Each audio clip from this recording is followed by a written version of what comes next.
A lot of our dislikes are where we give ourselves permission to get angry, to be under so much pressure that we're allowed to explode. And that it's just not fair, that it's too much. And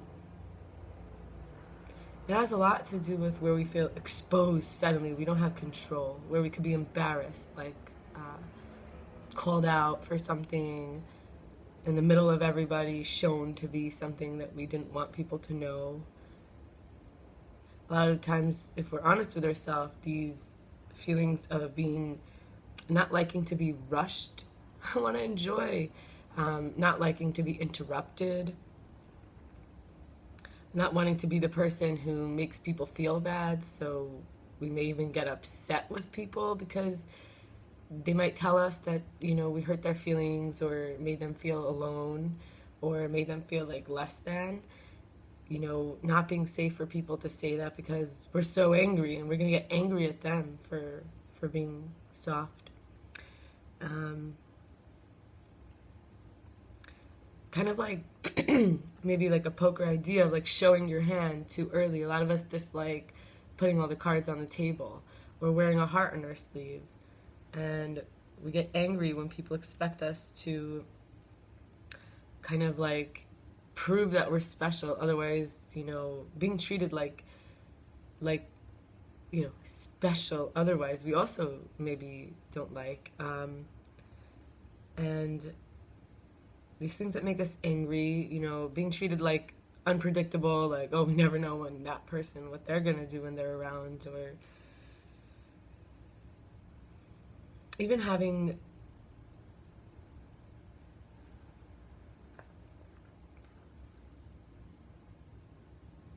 even in a way, other people knowing how to make us happy can make us feel angry because it's like we show how easy we are. Like, I'm so excited, or oh, this music moves me to dance or to sing. And it's like we don't even want to, like, a lot of us dislike or get angry at the sense inside of ourselves of kind of being at the edge of like where we lose control and someone might see and then maybe think we're too small. Like we don't need like better music, better dance choreography. Like there's always this judgment pressure point. And so when we unify with this idea, it really starts to sound like there's a fear there of losing control. And I'd like to talk about how in my life, surrendering to something that is a higher power, that's the controller, has, we might call it yoga or yoking. In Judaism, we call it like accepting the yoke of heaven, or in Christianity. And to become one with the self is to find liberation from the fears of impermanence. So fears of impermanence mean that my, whatever it is will end. I will end. What makes me happy will end. And we try to control things by keeping them stable. Our relationship dynamics and kind of like hoping people stay in the place that they are so we could keep checking in as a reference, yet we ourselves want to have room to grow. So it looks like there's this safe route, and then we branch out curiously, like with a stalk, like an antenna. We're looking and kind of touching and getting sensory information, but then we come back and kind of need to like close inward. And this is the breath. Feeling, releasing. And I encourage you to just practice this right now, this idea of like letting it all hang out as you inhale, and as you exhale, you let it all go. And this fear of impermanence is both. It's that the bad will not end, and that the good will never start. So, or that the good won't last. And so most of us are looking for relief. And why is control and letting go of control so important for relief? Because it teaches us that, with trauma recovery, the main thing we learn is we need one other person there to make us feel protected. Somebody who may not be paying attention to us even.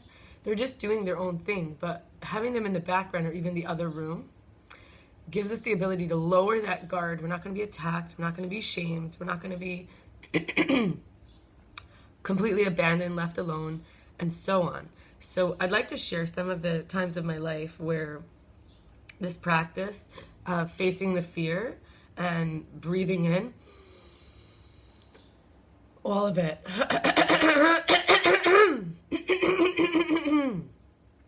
I'm finding so much clearing right now speaking about this. And breathing out to be helping to release the need to find safety outside of ourselves, and instead, even at the exhale, when we're empty of all, we might still feel safe. And then even when we're so filled up, even expanding, and this can often feel like discomfort, still finding safety there, and from having that root that from the beginning we're safe. It's like all the resourcefulness points us back to our source, points us back to that we came from our breath of life. And so I'm going to name, like, I had a cancer scare. I'm okay. I had homelessness and couch surfing, poverty and unemployment. I had breakups in relationships. I had extreme injuries. I have been attacked more than once. I have gained a lot of weight. There's a lot of trauma in that.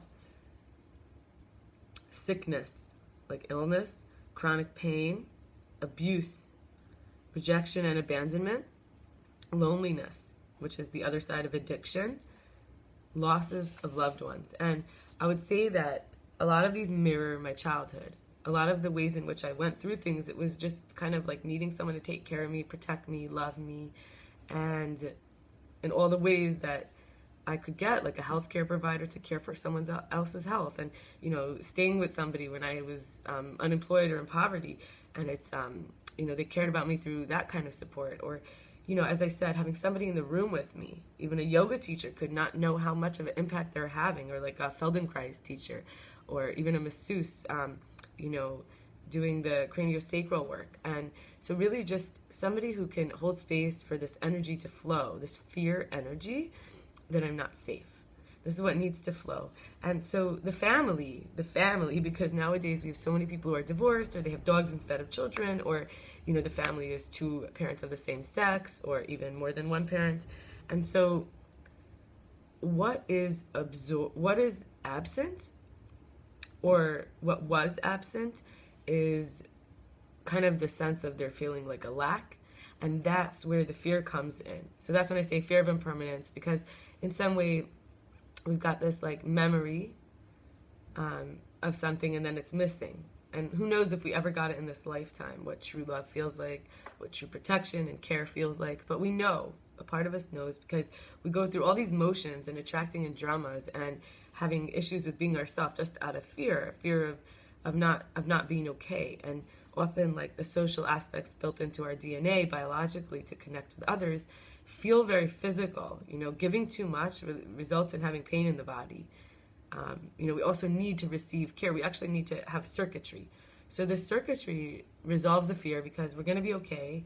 There'll always be someone who will help us, and we'll always be a helper.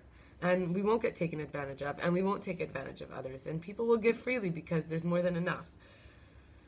So what are some ways that this sort of like the family support comes into community to address the fear? And this first one is most important, which is uplifting women rather than them being the cooks, the baby makers, the cleaning ladies. Another is including the differently abled. And please feel free to write for yourself down any of these that feel like you could revisit this and see where you could add it more in your life. Big brother, big sister, inclusive of like a random mentoring, like people care about one another's younger siblings, and you know, we can all be brothers and sisters. We all kind of know what it's like to be part of a family, and if we're an only child, even more so. You know, wanting that connection to a peer rather than just a parent or a classmate, which is like through certain construct of connection. And elders and children relationships. It's a very pure dynamic that helps us to feel safe.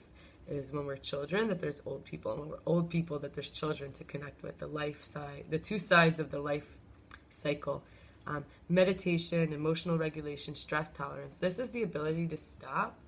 It's a luxury to be able to pause, that you can pause, that you can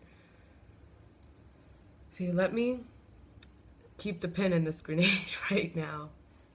And